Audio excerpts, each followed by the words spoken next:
ಎಲ್ಲರಿಗೂ 80ನೇ ಸ್ವಾತಂತ್ರ್ಯ ದಿನಾಚರಣೆಯ ಶುಭಾಶಯಗಳನ್ನು ಕೋರ್ತಾ, ಇವತ್ತು ನಮ್ಮ ದೇಶ ಅಭಿವೃದ್ಧಿ ಪಥದಲ್ಲಿ ಸಾಗ್ತಾ ಇದೆ.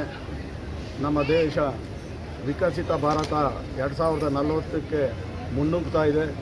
ಇದಕ್ಕೆಲ್ಲ ನಾನು ನಮ್ಮ ಯುವ ಮಿತ್ರರನ್ನು ನಾನು ಕೇಳ್ಕೊಳ್ತೀನಿ. ನಮ್ಮ ಯುವಕರು ವಿಕಸಿತ ಭಾರತನ ಕನಸನ್ನು ನನಸು ಮಾಡಬೇಕಾದ್ರೆ ನಮ್ಮ ಯುವಕರ ಪಾತ್ರ ಬಹು ದೊಡ್ಡದಿದೆ. ಅವರೆಲ್ಲ ಭಾರತ ದೇಶದ ಏನು ಅಭಿವೃದ್ಧಿಗೋಸ್ಕರ ಕಂಕಣ ತೊಟ್ಟು ನಮ್ಮ ದೇಶದ ಅಭಿವೃದ್ಧಿಗೆ ಅವರು ಕೈ ಜೋಡಿಸಬೇಕು ಅಂತ ಯುವಕರನ್ನ ಕೇಳಿಕೊಂಡು, ಪ್ರತಿಯೊಬ್ಬ ನಾಗರಿಕ ನಮ್ಮ ರಾಷ್ಟ್ರದ ಪ್ರೇಮದ ಬಗ್ಗೆ ಏನು ಗೌರವ ಮಾಡ್ಕೊಂಡಿದ್ದೀವಿ. ನಮ್ಮ ಭಾರತ ಮಾತೆಯ ಪುತ್ರರು ಎಲ್ಲರಿಗೂ ಇವತ್ತು 80ನೇ ಸ್ವಾತಂತ್ರ್ಯ ದಿನಾಚರಣೆಯ ಶುಭಾಶಯಗಳನ್ನು ಕೊಡ್ತಾ ಇದ್ದೀನಿ.